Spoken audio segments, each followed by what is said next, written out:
नमस्ते, मेरा नाम डॉक्टर सिद्धार्थ जय सिंह है। मैं एक कंसल्टेंट यूरोलॉजिस्ट हूँ। आज मैं आप सभी से प्रोस्टेट डिजीज़ के बारे में कुछ बात करना चाहूँगा। प्रोस्टेट जो है ये एक अखरोट के साइज़ का एक अखरोट के आकार का एक ग्लैंड होता है जो कि हर पुरुष में पाया जाता है। इसका साइज़ जो होता है वो अराउंड 30 इयर्स के एज पे 20 ग्राम के आसपास होता है। बट एक उम्र के बाद 40-45 साल की उम्र के बाद ये हर पुरुष में बढ़ने लगता है, साइज़ में बढ़ने लगता है। तो ये जब बढ़ता है तो इसके वजह से पेशाब करने में कुछ दिक्कतें आती हैं। तो वो दिक्कतें क्या क्या होती हैं? पहली चीज़ है एक फ्रीक्वेंसी, मतलब बार बार पेशाब करना। अर्जेंसी, पेशाब जब लगी है तो रोक पाने में नहीं, आप रोक नहीं पाते, तुरंत जाना पड़ता है। नॉक्टूरिया, मतलब रात में 1 बार 2 बार 3 बार 4 बार बार पेशाब के लिए उठना पड़ना, जाके पेशाब करना।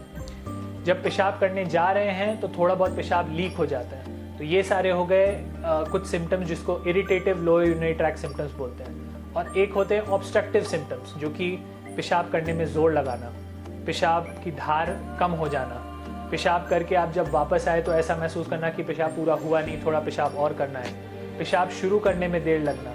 तो ये सब होते हैं ऑब्स्ट्रक्टिव सिम्टम्स। ये सारे जो ग्रुप ऑफ सिम्टम्स हैं इनको हम लोग अपनी भाषा में लोअर यूरिनरी ट्रैक्ट सिम्टम्स बोलते हैं, LUTS।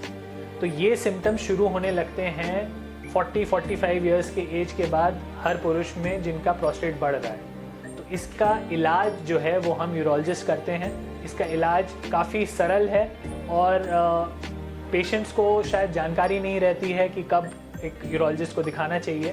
तो ये सिम्टम्स जब आने शुरू होते हैं तो हम पहले पेशेंट को इवैल्यूएट करते हैं, पेशेंट का अल्ट्रासाउंड कराते हैं, पेशेंट का यूरोफ्लोमेट्री कराते हैं, पेशेंट की यूरिन की जांच कराते हैं और उस पे निर्भर होता है कि पेशेंट की समस्या कितनी ख़राब है। अगर कम समस्या है तो हम उनको कुछ दवाइयों से इलाज करना शुरू करते हैं। अगर समस्या ज़्यादा है, अगर ऐसा है कि बहुत ज़्यादा दिक्कत हो रही है, पेशाब में रुकावट आने की वजह से पथरी बन रही है, किडनी ख़राब होने लग रही है, आपके पेशाब में खून आ रहा है, तो ऐसे कंडीशन में दवाई दे करके हम लोग टाइम वेस्ट नहीं करके सीधा ऑपरेशन करने की सलाह देते हैं। इसका जो ऑपरेशन होता है वो भी बहुत अच्छा, आजकल नए एडवांसमेंट्स आ गए हैं जिसमें दूरबीन से ऑपरेशन होता है, कोई चीरा वगैरह नहीं लगता है, कोई ब्लड लॉस ज़्यादा नहीं होता है, 1 से 2 दिन में पेशेंट की छुट्टी हो जाती है और पूरा फ्लो वापस अच्छा हो जाता है। ये बीमारी ज़्यादातर ओल्डर एज ग्रुप, जो बूढ़े लोग होते हैं, उसमें पाई जाती है। तो उनमें हमें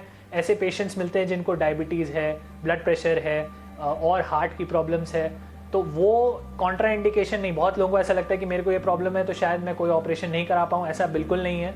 हमारे पास ज़्यादातर पेशेंट ऐसे ही आते हैं जिनको ये सारी प्रॉब्लम्स हैं। हम उन सब का ऑपरेशन कर सकते हैं, प्रॉपर हम उसका एक इवैल्यूएशन करते हैं, एक तरीके से हम उनका सारी रिस्क को कवर करते हैं और उसके बाद फिर ऑपरेशन करते हैं। तो ऐसे कोई भी पुरुष हों जो इन किसी भी लक्षणों से गुजर रहे हों, जिनको लग रहा हो कि इसमें ऐसी दिक्कतें उनको हैं, तो वो तुरंत एक यूरोलॉजिस्ट से संपर्क करें। मेरे से मिलने के लिए आप हीलिंग टच हॉस्पिटल भागलपुर और आस्था हॉस्पिटल सिलीगुड़ी में आ सकते हैं। मैं यहाँ पे कार्यरत हूँ as a consultant urologist. Thank you.